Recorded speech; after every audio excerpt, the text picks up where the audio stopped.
Уважаемые коллеги, добрый день.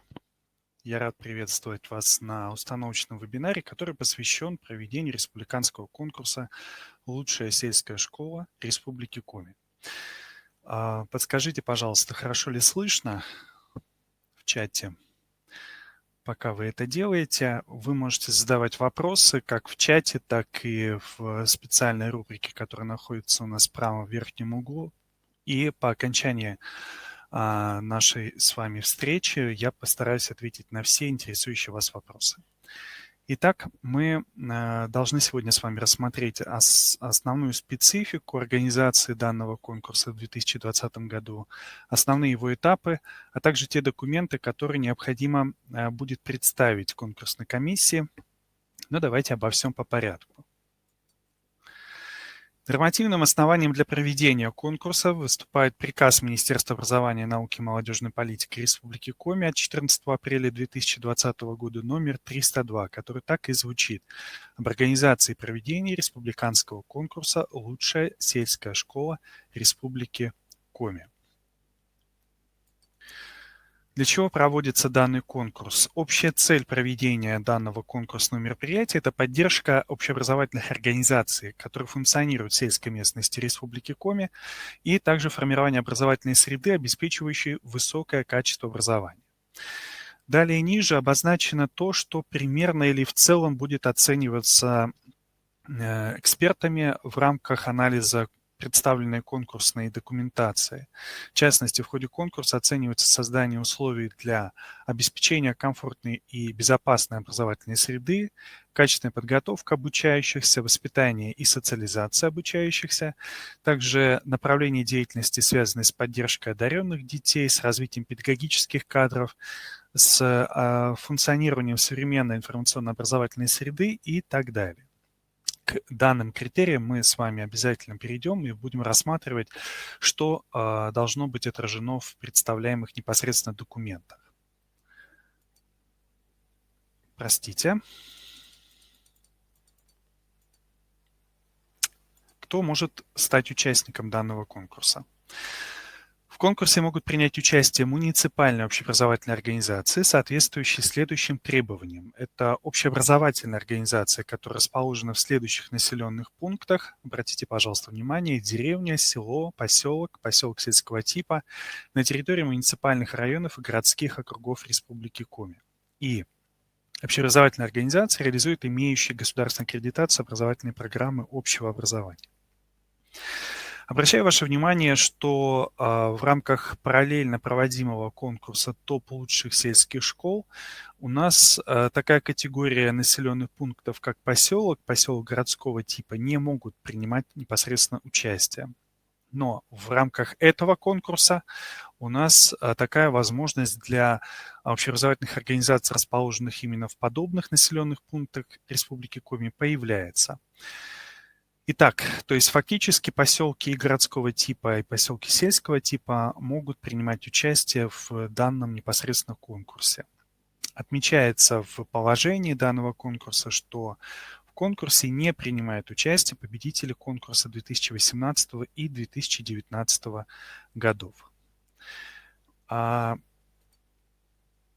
Календарь конкурса, он, в общем-то, совпадает с тем же конкурсом, что и будет проводиться в контексте топ лучших сельских школ с 1 по 29 мая 2020 года.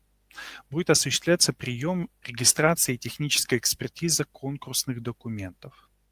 А далее уже с 1 июня по 23 июня будут проводиться, вот в данном случае, анализ и экспертиза представленных общеобразовательными организациями-участниками данного конкурса документов.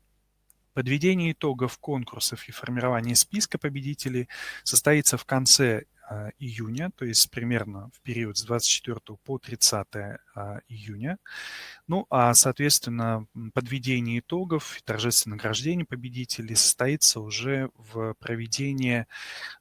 время проведения Республиканского дня сельской школы, который традиционно у нас проводится в данном случае в августе, в конце, этого месяца в текущем учебном году. Далее, коллеги, порядок проведения конкурса. Конкурс проводится в заочной форме, и для участия в конкурсе общеобразовательная организация «Участник» срок до 29 мая должна загрузить на сайте КРИРО по ссылке, которая здесь обозначена, и которая будет представлена и в информационных письмах, и, соответственно, будет представлена на том сайте, который сопровождает данный конкурс, то есть будет доступно в электронной форме следующие документы. Это заявка, заверенная заявителем по форме, и мы рассмотрим ее, да, как она будет выглядеть, что должно в ней быть отражено и так далее.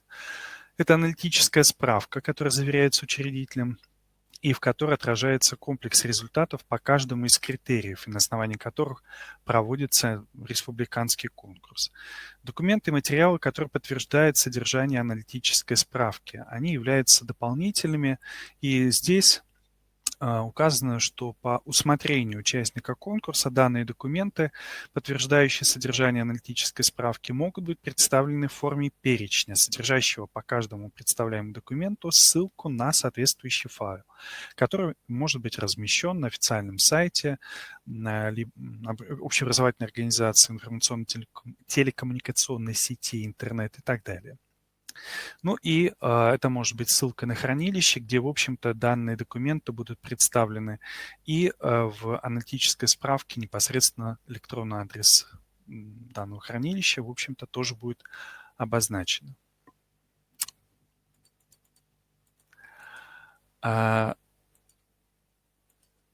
Вот та форма, да, заявки, о которой мы с вами говорили. Обратите, пожалуйста, внимание, что на участие в республиканском конкурсе подаются такие сведения в данной заявке, как сведения об общеобразовательной организации, то есть это ее полное наименование, указывается фамилия, имя, отчество директора, почтовый адрес, контактный телефон, также указывается непосредственно факс, e-mail и адрес сайта общеобразовательной организации. И сведения о заявителе, то есть наименование заявителя, то есть коллегиального органа управления общеобразовательной организацией, фамилия, имя, отчество руководителя заявителя или органа самоуправления общеобразовательной организации, контактный телефон, факс, e-mail, номер протокола и дата заседания органа самоуправления общеобразовательной организации по выдвижению общеобразовательной организации для участия в конкурсе. Соответственно, указывается номер протокола и конкретная дата, и подпись руководителя органа самоуправления общеобразовательной организации, то есть тоже подпись, расшифровка и дата. Что здесь может совпадать в данном случае? Поскольку как самостоятельное, да, в данном случае коллегиальный орган управления общеобразовательной организации, как правило, не существует, поэтому, наверное, контактные телефоны, факсы могут непосредственно совпадать с теми, которые будут указаны в отношении самой общеобразовательной организации. Если руководитель, в данном случае коллегиального органа управления общеобразовательной организации, то есть руководитель заявителя, в данном случае согласиться на размещение своего электронного адреса, то можно будет указать непосредственно и его электронный адрес. Если же нет, то тогда непосредственно в данном случае адрес школы. Также здесь может возникнуть вопрос, как провести данное заседание. Предлагается при ином, так скажем, развитии событий в связи непосредственно с работой удаленной и так далее, провести подобное заседание дистанционно и в заочном формате утвердить непосредственно данную заявку. Дальше. Также может возникнуть вопрос по месту, то есть по печати, поскольку не все коллегиальные органы могут иметь свою печать и так далее, то здесь может быть поставлена, например, печать того же самого общеобразовательного учреждения, которое потенциально становится участником конкурса. Либо данная заявка может быть прислана без печати, поскольку у заявителя, например, не имеется как таковая. Что отмечается в положении относительно заявки, относительно выдвижения? Выдвижение общеобразовательной организации для участия в конкурсе производится органом, обеспечивающим государственный общественный характер управления общеобразовательной организацией, полномочия которого закреплены уставом общеобразовательной организации. То есть это может быть попечительский совет, это может быть совет учреждения, то есть все зависит от того, как обозначено и названо это в уставе. Выдвижение общеобразовательной организации для участия в конкурсе согласовывается учредителем, и в данном случае это аналитические документы, которые представляются в качестве конкурсных в оргкомитет республиканского конкурса «Лучшие сельские школы Республики Коми». И относительно порядка, да, в данном случае, что еще нужно отметить? Документы общеобразовательной организации участника конкурса рассматриваются по положению не менее чем 3 членами экспертной комиссии. И итоговая оценка будет определяться как сумма средних баллов, полученных по каждому из критериев, и средний балл по каждому критерию определяется как отношение суммы баллов, выставленных членами экспертной комиссии, к общему количеству оценок по данному критерию. Оргкомитет на основании экспертных заключений формирует рейтинговый список общеобразовательных организаций. Победителями считаются 3 первые общеобразовательные организации в сформированном рейтинге. При этом они должны набрать не менее 50% от максимально возможного количества баллов. То есть если по оценкам экспертов данные значения в данном случае будут минимальные, то тогда вопрос о победителях и призерах будет возникать, конечно же, очень-очень остро. Но в целом более половины возможных баллов победители и призеры должны набрать. При организации победителя конкурса награждаются дипломами победителя и денежными призами. Победителю в данном случае данного конкурса денежный приз вручается в размере 100 тысяч рублей, а призерам второй и третьей степени вручается помимо диплома еще и денежный приз в размере 50 тысяч рублей. То есть данный конкурс – это конкурс, по сути, с денежным призом, поэтому это может стимулировать потенциальных участников принять участие в подобном республиканском конкурсе. Остальные участники конкурса, также включенные в итоговый рейтинг, но не ставшие победителями и призерами, получают по итогам участия в нем электронные сертификаты. Какие требования к оформлению, в общем-то, технические и содержанию конкурсных материалов представляется, да, или предъявляются в соответствии с данным приказом? Документы формируются отдельными файлами. Желательно их, конечно же, разместить в одной общей папке, но в качестве самостоятельных, да. И здесь посмотрите, пожалуйста, технические требования 14 Кегль, там Times New Roman, межстрочный интервал 1,5, ну и поля стандартные. Они загружаются в электронном виде в общей папке участника и размещаются по тому электронному адресу, который я вам показывал несколько слайдов назад. Еще раз обращаю ваше внимание, что вся информация по размещению конкурсных материалов будет обязательно доведена до вашего сведения разными непосредственно источниками информации, в том числе на сайте КРИРО, на сайте министерства, на сайте профессиональные конкурсы, которые сопровождает Коми Республиканский институт развития образования. Каждый файл должен быть назван в соответствии со следующей формой. То есть первый документ у нас заявка с названием общеобразовательной организации. Далее аналитическая справка, опять же, с названием общеобразовательной организации. Ну и приложение, например, 1 и так далее, если у вас их будет несколько, с указанием названия общеобразовательной организации. Это необходимо для того, чтобы при поиске документов, для того, чтобы компоновать данные документы и так далее, может быть, для последующего анализа, для обеспечения работы экспертной комиссии и так далее, нам очень важно, чтобы в названии действительно звучали общеобразовательные организации. Не обязательно фиксировать их полное наименование, достаточно краткое обозначение непосредственно той образовательной организации, которая решила принять участие в данном конкурсе. Какие критерии?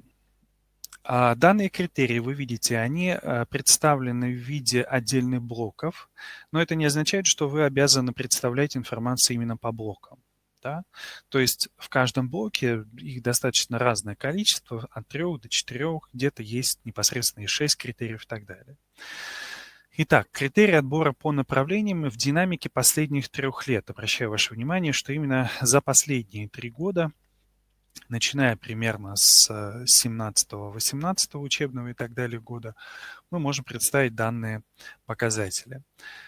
Какие показатели вошли в блок «Внешняя среда школы»? Это организация деятельности школы как субъекта социальной и экономической жизни населенного пункта, использование потенциала системы дополнительного образования населенного пункта, района в обучении и воспитании школьников, вовлечение обучающихся в процессы разработки и реализации социальных проектов. То есть, по сути, здесь общеобразовательная организация в рамках обозначенных 3 критериев указывает взаимодействие общеобразовательной организации с внешней средой. Во-первых, это участие в жизни населенного пункта через, может быть, реализацию каких-либо социальных проектов и иных и так далее, которые так или иначе, в общем-то, характеризуют и социальную, экономическую жизнь населенного пункта, в котором расположена общеобразовательная организация. Как используется общеобразовательной организацией вся система или потенциал системы дополнительного образования для решения вопросов, связанных с обучением и воспитанием школьников, ну и каким образом школьники включены в разработку и реализацию социальных проектов. Блок «Внутренняя среда школы» предполагает описание ее деятельности по таким критериям, как информатизация образовательного процесса, безопасность образовательной среды, также создание условий для здоровьесберегающей образовательной среды, наличие возможности получения качественного образования детьми с ОВЗ и детьми-инвалидами.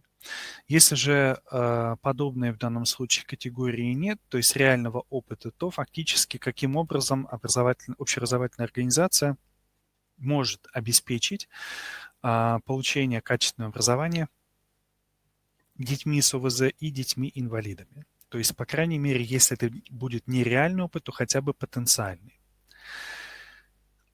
Здесь в данном случае вы можете проинформировать о том, каким образом организована в целом информатизация, что характерно для характеристик безопасности образовательной среды и как создаются в общеобразовательной организации условия для в целом здоровьесбережения участников образовательного процесса, в первую очередь обучающихся.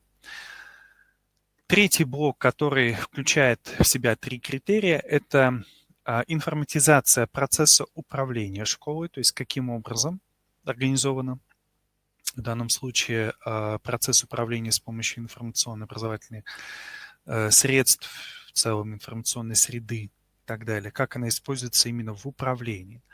Далее включенность органов ученического самоуправления в систему управления школой, то есть какие существуют, как, может быть, какой их функционал, как это представлено, например, на сайте образовательной организации и так далее, и так далее. И, соответственно, как они включены в систему управления, то есть их функции и прочее.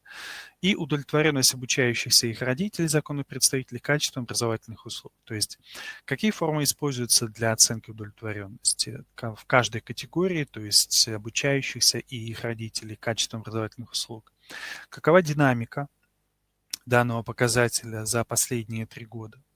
Собственно, что делается общеобразовательной организацией для того, чтобы обеспечить или повысить, например, удовлетворенность обучающихся и их родителей, то есть как используются данные результаты. И это можно отразить в данном случае в динамике, то есть каким образом эти показатели меняются именно за последние 3 года. И здесь, я думаю, что достаточно большое количество средств, которые может использовать общеобразовательная организация для оценки удовлетворенности обучающихся и их родителей, и в целом для представления непосредственно данных результатов и так далее. И еще 2 блока, которые будут также оцениваться по тем материалам, которые будут представлены. Это блок организация процесса обучения и воспитания учащихся. Здесь 6 показателей вы видите. И понятно, что он будет самый емкий. Во-первых, это эффективность применения современных образовательных технологий в образовательном процессе. И здесь включены в том числе информационно-коммуникационные технологии, именно образовательные технологии в образовательном процессе. Формирование осознанного отношения обучающихся к здоровому образу жизни, в том числе средствам физической культуры и спорта. Реализация гражданско-патриотического направления в деятельности школы, реализация в образовательном процессе этнокультурной составляющей содержания образования, а также реализация комплекса мероприятий по формированию осознанного экологического поведения обучающихся. Участие педагогов в экспериментальной и инновационной деятельности. Все это входит как раз в блок организации процесса обучения и воспитания учащихся. На что здесь хотелось бы обратить ваше внимание, да, что здесь очень важно описать, как мы достигаем непосредственно посредством организации процесса обучения и воспитания учащихся, в частности, таких результатов, как, например, формирование в данном случае отношения обучающихся к здоровому образу жизни в контексте, может быть, ценности, в контексте отношения и так далее, и так далее. И здесь, в этом отношении мы также можем связать непосредственно с гражданско-патриотическим воспитанием. И это экологическое поведение, как формируется в данном случае общеобразовательным учреждением осознанное экологическое поведение обучающихся. Далее, этнокультурная составляющая содержания образования, как она реализуется в образовательном процессе. Ну и, наверное, тоже можно еще и описать в таком критерии, как участие педагогов в экспериментальной и инновационной деятельности. То есть здесь мы отражаем в данном случае, в каких, может быть, проектах принимают участие педагоги. При этом нам нужно понимать, какой уровень данного проекта, муниципальный, республиканский, а может быть даже федеральный и так далее. В целом направленность инновационной деятельности либо экспериментальной деятельности педагогов и так далее. Ну и в качестве подтверждения это могут быть, конечно же, публикации, это могут быть непосредственно иные формы представления результатов экспериментальной инновационной деятельности, обобщения опыта и так далее, и так далее. Ну и, конечно, наверное, самый емкий будет вопрос, содержания, да, по первому критерию эффективность применения современных образовательных технологий в образовательном процессе, поскольку здесь необходимо, конечно же, привести типологию технологий, которые используются учителями, ну и, конечно же, указать в том числе информационно-коммуникационные, и доказать то, что их применение является непосредственно эффективным. Эффективным в контексте достижения самых разнообразных образовательных результатов. Еще один момент – это блок индивидуализации образования учащихся. Здесь непосредственно в рамках конкурса ожидается информация, каким образом индивидуализирует процесс обучения учащихся общеобразовательная организация, то есть как созданы для этого или какие созданы для этого условия. Далее, как организуется и какова эффективность проектной и исследовательской деятельности учащихся, организованной непосредственно в общеобразовательной организации. И здесь также есть емкий достаточно критерий – это организация и эффективность адресной работы с учащимися. Для того, чтобы его описать, достаточно сначала определить, какие адресные категории учащихся наиболее типичны для общеобразовательного учреждения. И в соответствии с указанными категориями описать систему адресной работы с ними. Дальше.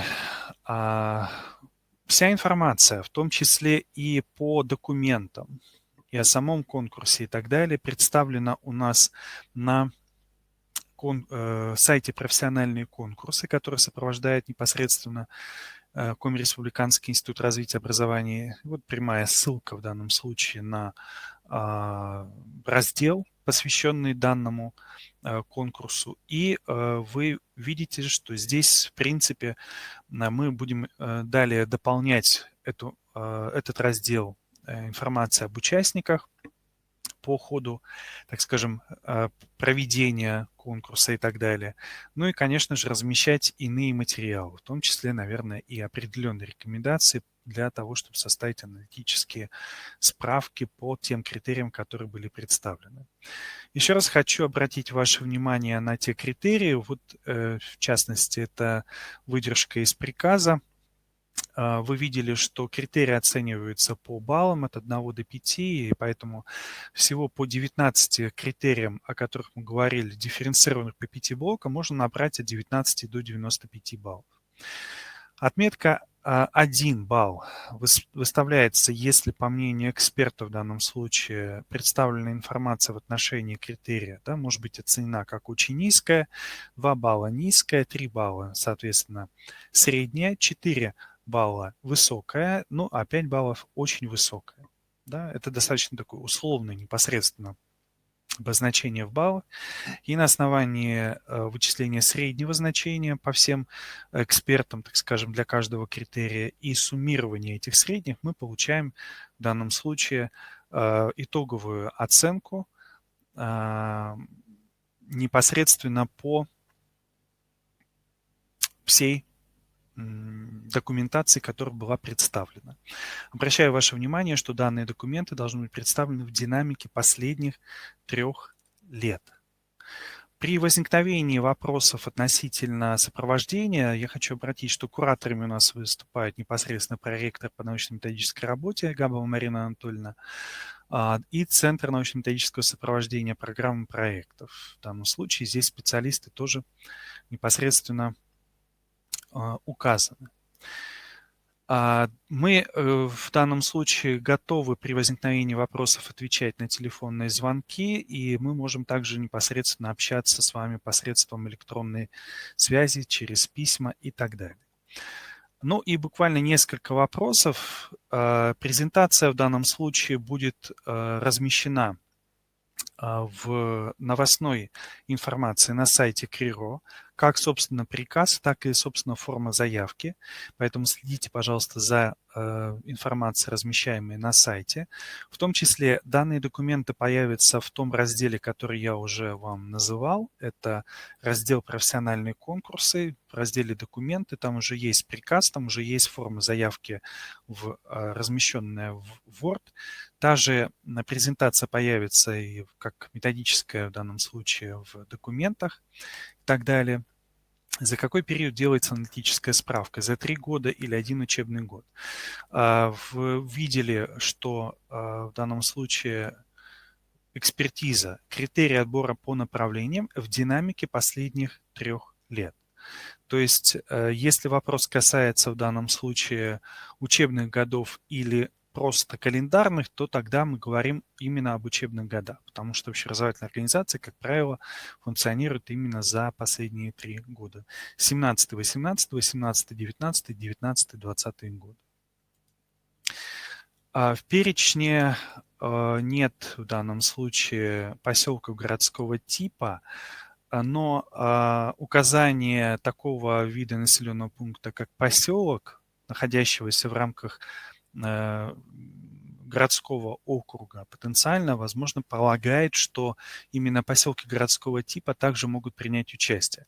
Я в данном случае с этим вопросом обращусь в оргкомитет, напрямую в министерство, поскольку именно они являются организаторами данного конкурса. И данное разъяснение в данном случае при необходимости будет также указано в новостной информации на сайте Института развития образования. Уважаемые коллеги, есть ли еще какие-то вопросы?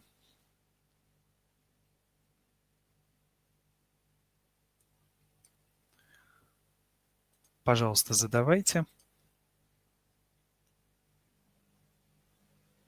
Мы попытаемся настолько, насколько это возможно, сопроводить методически подготовку материалов данного конкурса, поэтому следите, пожалуйста, за тем, что размещается и на самом непосредственно разделе профессиональные конкурсы, да, в документах, либо методических каких-то документах, ну и за новостной информацией, размещаемой на сайте Института развития образования.